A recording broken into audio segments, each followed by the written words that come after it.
দেশনায়ক জনাব তারেক রহমান প্রত্যেকটি থানা পর্যায়ে, উপজেলা পর্যায়ে, ইউনিয়ন পর্যায়ে তিনি কথা বলেছেন, ওয়ার্ড পর্যায়ে নেতাকর্মীর সাথে তিনি কথা বলেছেন।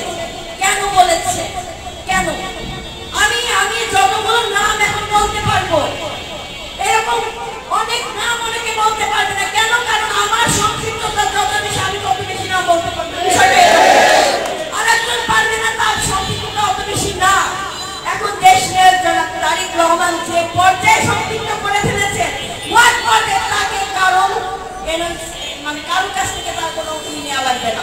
তিনি সব জানেন, সব অবগত আছেন।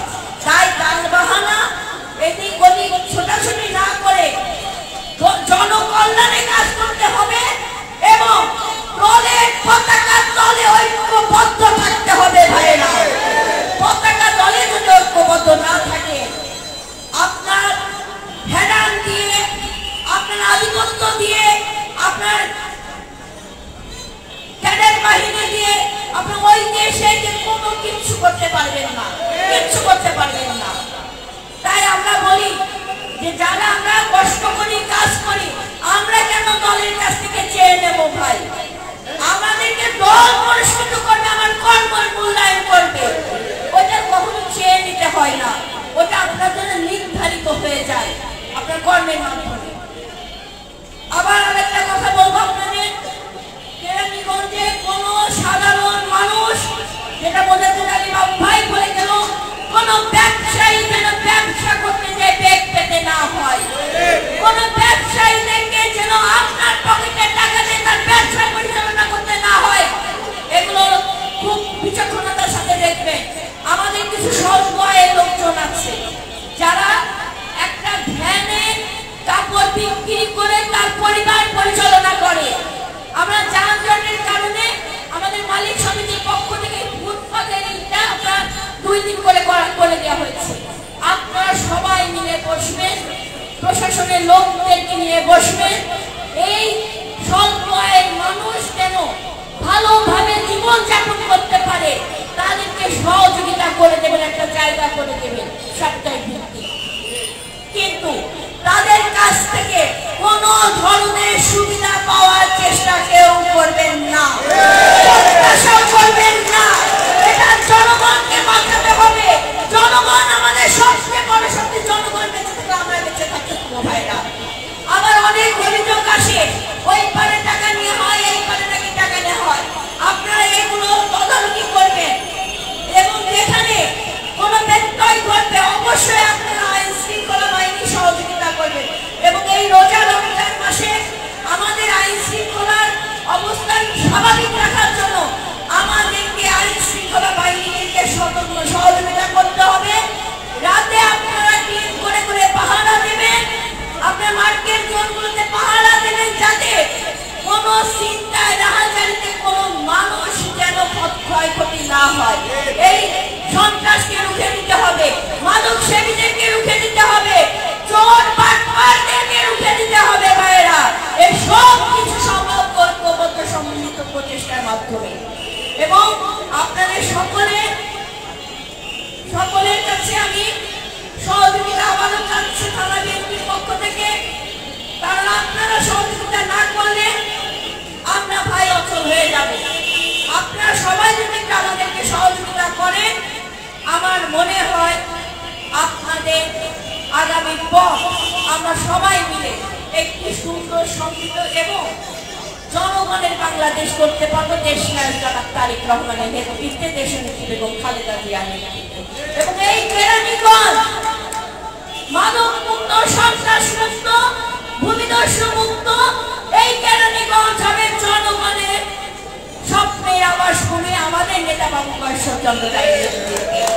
তাই আমাদের নেতা বাবু ঈশ্বরচন্দ্র রায়ের মধ্যে তার সাথে আমরা যেন সকলে ঐক্যবদ্ধ থেকে আরো শক্তিশালী করে তার হাতে আমরা এবং আগামী জাতীয় নির্বাচনে ঢাকা 3 আসন থেকে বাবু ঈশ্বরচন্দ্র রায়কে আমরা নির্বাচিত করে সংসদে পাঠাবো।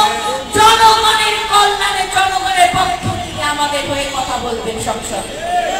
তাই আপনাদের সকলে সহযোগিতা ছাড়া এই বৃহৎ যজ্ঞ আমাদের সম্পন্ন করা সম্ভব হবে না। তার জন্য আপনাদেরকে সর্বপ্রথম নিজেকে সংস্কার করতে হবে।